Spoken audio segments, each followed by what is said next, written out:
Everyone, this is Shikha Srivastava from mathematics farm. आज हम लोग क्या पढ़ेंगे? आज हम लोग class 8 chapter 11 that is direct and inverse proportions में एक्सरसाइज 11.1 का क्वेश्चन नंबर 5 सॉल्व करेंगे। Question is a photograph of a bacteria enlarged 50,000 times attains a length of 5 cm as shown in the diagram। Bacteria के photograph को enlarge किया जा रहा है। क्या होता है बैक्टीरिया?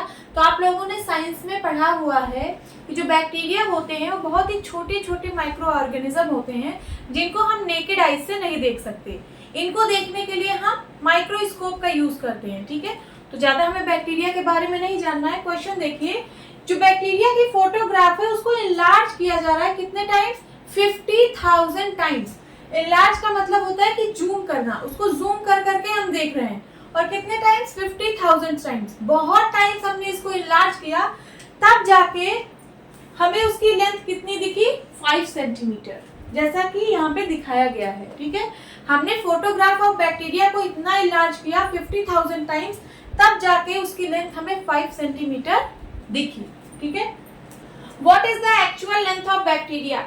आपको बैक्टीरिया की एक्चुअल लेंथ बतानी है। एक्चुअल लेंथ मींस जब आपने बैक्टीरिया के फोटोग्राफ को एनलार्ज नहीं किया था। ठीक है, जब आपने बैक्टीरिया के फोटोग्राफ को एनलार्ज नहीं किया था तब जो लेंथ थी वही है एक्चुअल लेंथ, वही आपको फाइंड आउट करना है।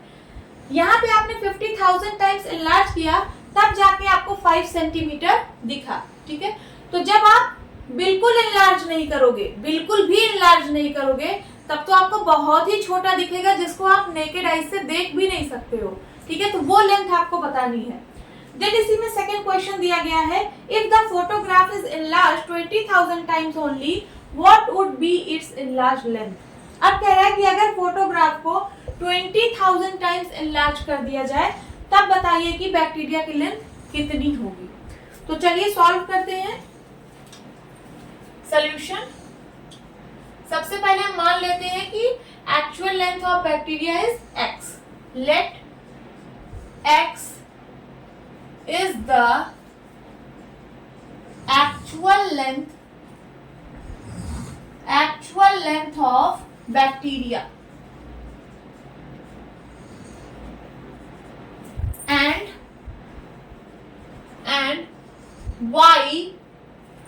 and y is the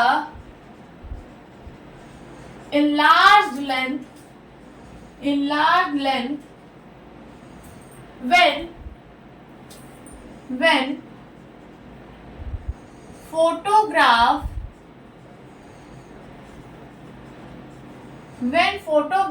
is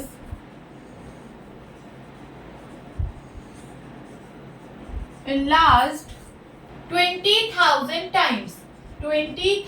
times only. ठीक है, अब जो गिवन डेटा है उसको हम लोग टेबल में लिख लेते हैं। लिखिए, टाइम्स ऑफ इनलार्जमेंट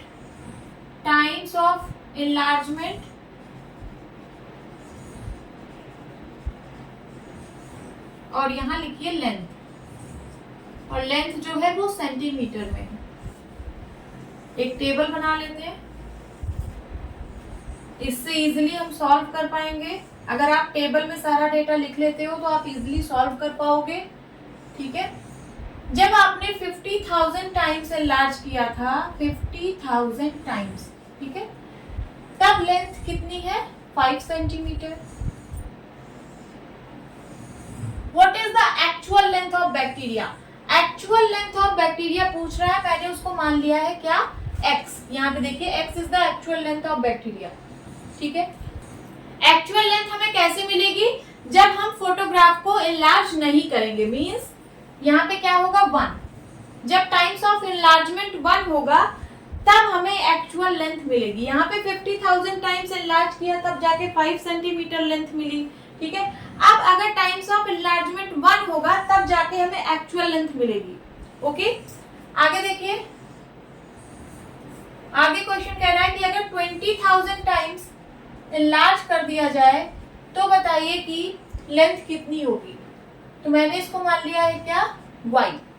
अब क्वेश्चन सॉल्व करना बहुत इजी बन गया है। देखिए, यहाँ पे जो रेशियो होगा जब आपने 50,000 टाइम्स एनलार्ज किया तो लेंथ मिली 5 सेंटीमीटर। तो इसका जो रेशियो आएगा वही बाकी जगहों पर भी वही रेशियो होगा, ठीक है। मीन्स रेशियो कांस्टेंट है, ठीक है। तो ये रेशियो इसके बराबर होगा और ये रेशियो इसके बराबर होगा, सारे रेशियो एक दूसरे के बराबर होंगे। तो मैं यहाँ पे लिख रही हूँ 50,000 divide by 5 is equals to 1 upon x is equals to 20,000 upon y। इन दोनों को लेके x की वैल्यू निकाल लीजिए। चलिए 50,000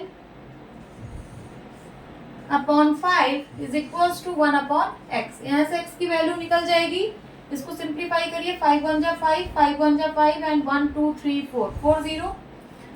x को इधर ले जाइए, क्रॉस मल्टीप्लाई कराइए, तो x इज इक्वल्स टू कितना आ जाएगा 1 अपॉन 10,000। 10,000 को मैं लिख सकती हूँ 10 टू द पावर 4 और 10 टू द पावर 4 ऊपर जाएगा तो हो जाएगा 10 टू द पावर -4। हो जाएगा कि नहीं? तो x की वैल्यू आ गई कितनी 10 टू द पावर -4 और किस में आएगी? सेंटीमीटर में आएगी, सेंटीमीटर। तो ये आ गई actual length of bacteria.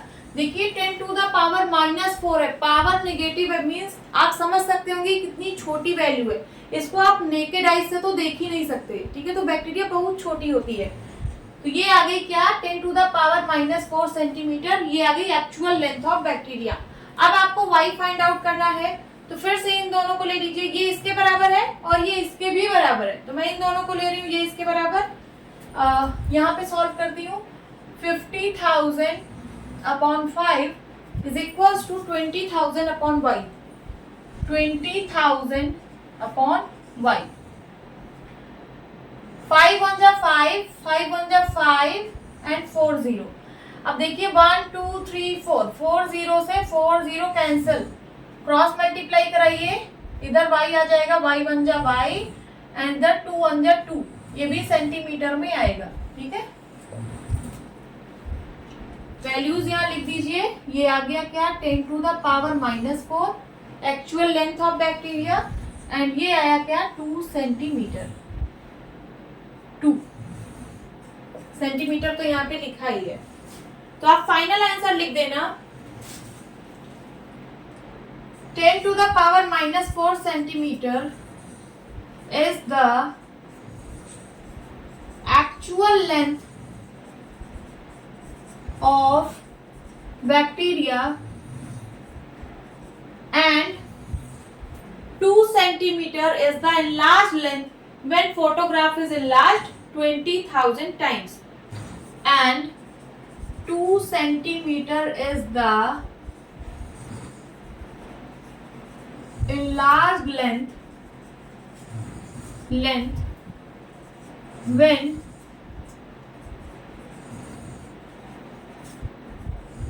photograph is enlarged